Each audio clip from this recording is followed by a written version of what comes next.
को देख सकता था, लेकिन वो जानबूझकर अनदेखा करता था ताकि यंग मैन उसे परेशान न करे। यंग मैन लगातार सोना के पीछे जाता रहा, लेकिन अचानक एक अदृश्य दीवार ने उसे रोक दिया। ये वो सीमा थी जिसे वो पार नहीं कर सकता था।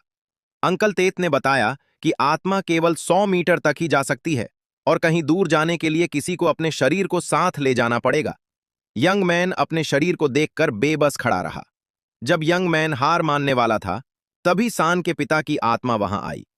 अध्यक्ष ने कहा कि यंग मैन को वापस जीवित होना होगा ताकि वो उसे बचा सके। यंग मैन तुरंत उस कमरे की ओर भागा जहां अध्यक्ष थे, लेकिन दरवाजे पर उसे सजिन मिली। सजिन अपने पिता से मिलना चाहती थी, लेकिन उसके भाई के अंगरक्षक उसे अंदर नहीं जाने दे रहे थे।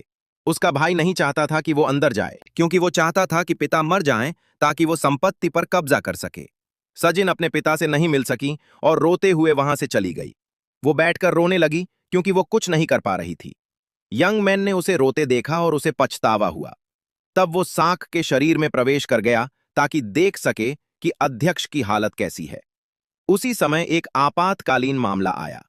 मरीज के पेट में गंभीर चोट थी। सोना ने तुरंत हाथ डालकर सरल तरीके से इलाज का तरीका दिखाया। इसके बाद वो अंकल तेत के पास गया और पूछा कि शरीर से आत्मा को कैसे निकाला जाए। अंकल तेत ने यंग मैन को साक के शरीर से आत्मा निकालने का तरीका बताया। फिर से साक को कुछ याद नहीं रहा कि अभी क्या हुआ था। एक महिला सहयोगी ने साक से कहा कि उसकी वजह से मरीज की जान बच गई। वो समझ नहीं पा रही थी कि साक अचानक इतना कुशल कैसे हो गया। उधर यंग मैन अस्पताल के कमरे में गया और अध्यक्ष की आत्मा भी उसके पास बैठी थी। तभी उसका नालायक बेटा अंदर आया और अपने पिता को कोसने लगा। उसने कहा कि अगर पिता ने बेटी की बात मान ली होती और ऑपरेशन नहीं करवाया होता तो वो अभी जिंदा होते। दोनों आत्माओं ने यह सुनकर समझ लिया कि वही बेटा अपने पिता को नुकसान पहुंचाने वाला है। इसके बाद जिनसो ऊपर अस्पताल के निदेशक से मिलने गया।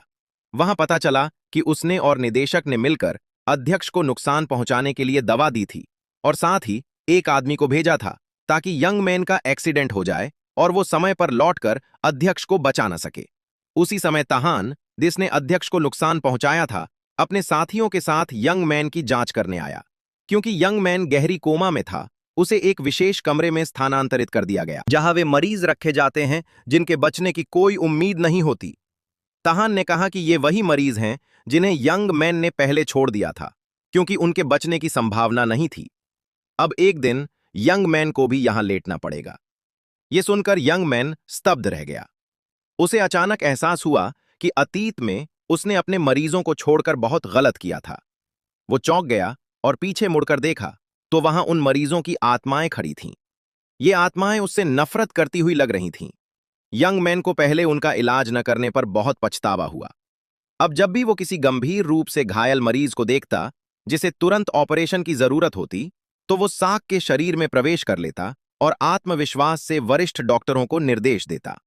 हर सफल ऑपरेशन के बाद साक एक हीरो बन गया, जिसे कई प्रशिक्षु सराहने लगे।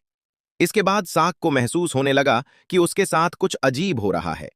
उसने अस्पताल के निगरानी कैमरों की जांच की और फिर अपनी ताकत का इस्तेमाल करके सुरक्षा कर्मियों से वे सभी वीडियो हटवा दिए, क्योंकि वो बार बार अपनी देह में किसी और आत्मा के प्रवेश से परेशान हो गया था।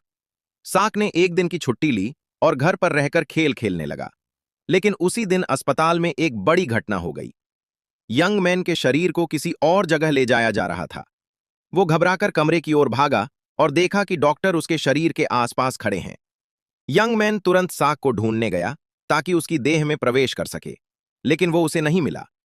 उसी समय तहान निदेशक से मिला और कहा कि यंग मैन को यहीं रहने दिया जाए, लेकिन निदेशक ने उसे डांट दिया।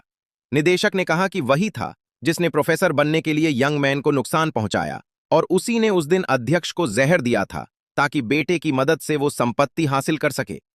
इधर यंग मैन साक को ढूंढता हुआ इधर उधर भाग रहा था। तभी उसने देखा कि डीन बिस्तर को ले जा रहा है। उसी समय साक आया और उसने चुपके से उसके शरीर को दूसरी ओर ले जाना शुरू कर दिया। थोड़ी देर बाद एक महिला ने भी मदद की और उसे लिफ्ट में पहुंचाया। जब डीन ने पीछा किया तो साक ने कुछ देर के लिए उसे रोक लिया, लेकिन आखिरकार निदेशक ने उसे पकड़ लिया। जब साक समझ नहीं पा रहा था कि क्या कहे, उबी सेजिन वहां आ गई। उसने किसी को भी यंग मैन को छूने नहीं दिया। निदेशक हान अपनी मां को ढूंढते हुए आया और उसे पता चला कि सजिन यंग मैन की संरक्षक है।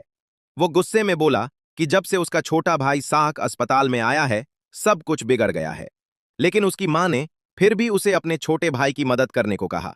बाद में सजिन यंग मैन के पास बैठी थी और उसे छोड़ने का पछतावा कर रही थी। यंग मैन को अचानक एहसास हुआ कि वो अभी भी उससे प्यार करती है। वो उसके पीछे गया, लेकिन 100 मीटर की सीमा ने उसे रोक दिया। यंग मैन बहुत दुखी हो गया।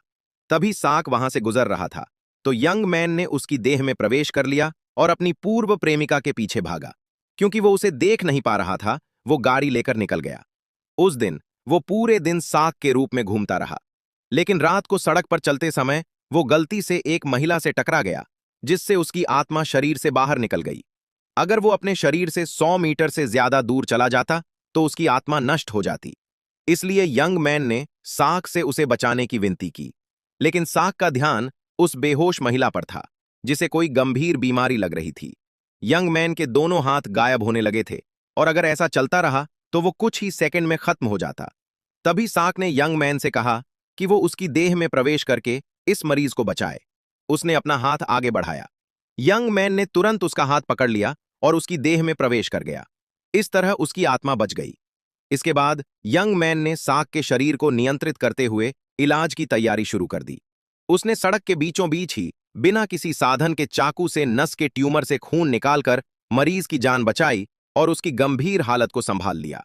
बाद में उस महिला को आपातकालीन अस्पताल ले जाया गया।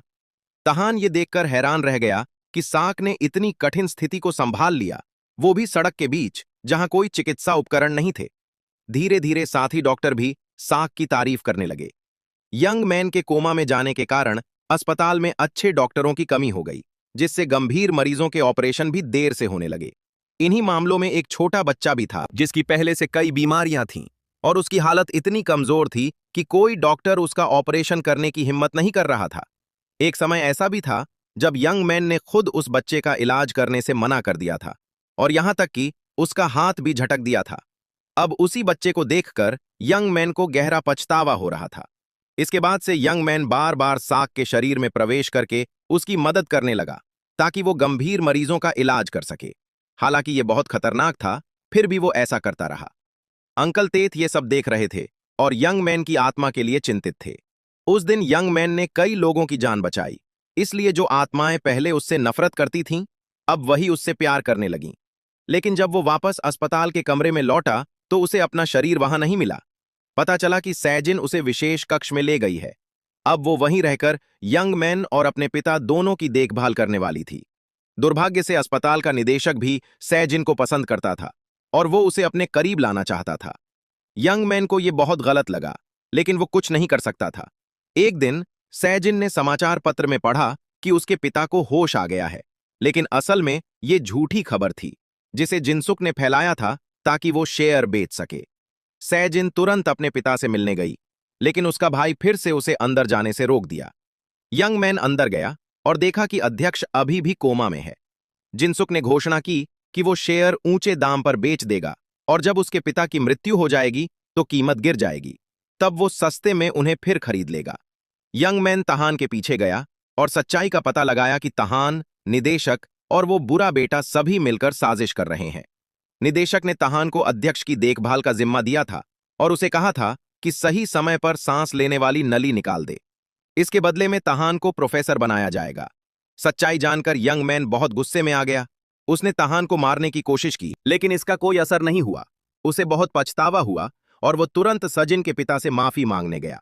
उसने वादा किया कि वह किसी भी तरह उनकी मदद करेगा और उस बुरे बेटे के खिलाफ लड़ेगा। उस रात यंग मैन की आत्मा साक के शरीर में गई और उसने तहां को ढूंढकर उसके सारे राज खोलने की धमकी दी। साक ने उसे चेतावनी दी कि अगर वो जिंदा रहना चाहता है तो गलत काम बंद कर दे। तहान बहुत डर गया और साक के पीछे भागा, लेकिन साक खुद ही हैरान था और उसे कुछ समझ नहीं आ रहा था कि क्या हो रहा है। साक को डर था कि सच सामने आ जाएगा, इसलिए वो नियंत्रण कक्ष में गया और वहां के कर्मचारियों से वीडियो हटवा दिए ताकि कोई सबूत न बचे। जब तहान वहां आया तो उसे कुछ भी देखने को नहीं मिला। उधर अस्पताल के कमरे में सजिन ने कहा कि यंग मैन की हालत दिन ब दिन खराब हो रही है। यंग मैन को याद आया कि अंकल तेथ ने कहा था कि अगर वो बार बार किसी जीवित व्यक्ति के शरीर में प्रवेश करेगा तो उसकी आत्मा कभी अपने शरीर में वापस नहीं जा पाएगी और उसे हमेशा के लिए भटकना पड़ेगा। ये सोचकर वो डर गया और तुरंत साक के शरीर से बाहर आ गया। उसने अपनी पूर्व प्रेमिका को रोते हुए देखा, जो उसके मरने के डर से परेशान थी। सजिन ने वादा किया कि अगर वो जाग जाएगा तो वो हमेशा उसके साथ रहेगी।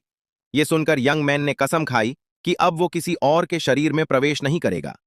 उसी समय अस्पताल में एक काली आत्मा दिखाई दी। बाकी आत्माएं उसे देखकर डर गईं। वो उस आदमी की आत्मा थी जिसने पहले यंग मैन का एक्सीडेंट किया था। कुछ देर बाद अस्पताल में एक बहुत ही गंभीर मरीज लाया गया। यंग मैन ने उसे देखा।